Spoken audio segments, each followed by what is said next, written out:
ನಮಸ್ಕಾರ. ನಾವಿವಾಗ ಇರೋದು ದ್ವಾರಕಾನಲ್ಲಿ ದ್ವಾರಕಾಧೀಶ್ ಮಂದಿರದ ಹಿಂಭಾಗದಲ್ಲಿ.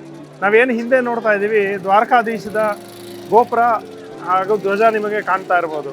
ಈ ದ್ವಾರಕಾಧೀಶ್ ದೇವಸ್ಥಾನ ಭಾಳ ಪ್ರಾಚೀನವಾದದ್ದು. ಇಲ್ಲಿ ಕೃಷ್ಣನ ವಿಗ್ರಹ ಇತ್ತು, ಕೃಷ್ಣನ ಪೂಜೆ ನಡೀತಾ ಇತ್ತು. ಹಾಗೂ ಇದು ಗೋಮತಿ ನದಿ ಹಾಗೂ ಸಮುದ್ರದ ತೀರದಲ್ಲೇ ಇರುವಂಥ ದೇವಸ್ಥಾನ.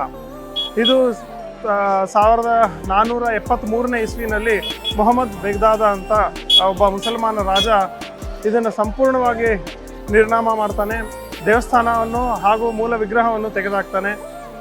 ಅದಾದ ಮೇಲೆ ಅದರಲ್ಲಿ ಇದ್ದಿದ್ದಂಥ ಸಂಪೂರ್ಣ ಸಂಪತ್ತು, ಬೆಳ್ಳಿ ಬಂಗಾರ ಎಲ್ಲವನ್ನು ದೋಚಿ ಎತ್ಕೊಂಡು ಹೋಗ್ತಾನೆ.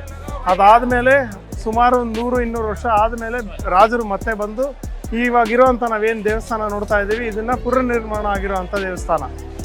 ನೀವು ದ್ವಾರಕಾಧೀಶನ ದರ್ಶನ ಮಾಡಬೇಕು ಅಂತ ಹೇಳಿದ್ರೆ ನೀವು ಭಾಗೀರಥಿ ಟ್ರಾವೆಲ್ಸ್ಗೆ ಸಂಪರ್ಕಿಸ್ಬೋದು. ಹಾಗೂ ನಮ್ಮ ಕಾಂಟ್ಯಾಕ್ಟ್ ಡೀಟೇಲ್ಸ್ ಹಾಗೂ ವೆಬ್ಸೈಟ್ ಡೀಟೇಲ್ಸ್ ಡಿಸ್ಕ್ರಿಪ್ಷನಲ್ಲಿ ಕೊಟ್ಟಿರ್ತೀವಿ. ನಮಸ್ಕಾರ.